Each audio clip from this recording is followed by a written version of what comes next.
Very difficult for you. ഇപ്പൊ നീ കാണുന്ന ഒക്കെ അഡ്ജസ്റ്റ്മെന്റിന്റെ രീതിയിലാണ്. കുറെ കഴിയുമ്പോ അഡ്ജസ്റ്റ്മെന്റ്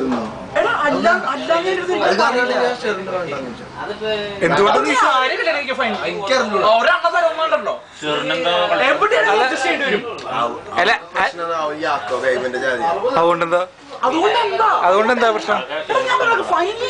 നീ പെണ്ണ് കല്യാണം എന്താ പറയാ വീട്ടുകാർ തീരുമാനിച്ചു കല്യാണം കഴിച്ചു. അവിടെ എന്തൊരു തറപ്പണാണെങ്കിൽ അഡ്ജസ്റ്റ് ചെയ്യാം. ഒരെണ്ണം തന്നാലുണ്ടല്ലോ ഞാൻ 6 മാസം അവളെ നിരീക്ഷിക്കും. നീ ഒലത്തി നീ പൊളച്ചക്കാടും നിന്നെ കൊണ്ടൊരു കാര്യമില്ല കേട്ടാ. നീ പറഞ്ഞതല്ലേ ഉള്ളൂ.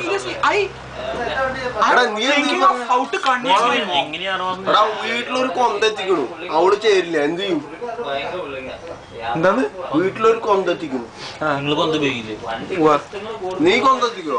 കൊന്തെത്തിക്കലൊന്നും അങ്ങനെ പരിപാടി ഒന്നുമില്ല. പ്രശ്നം അവള് കൺവേർട്ട് ചെയ്യില്ല എന്നുള്ളതാണല്ലോ.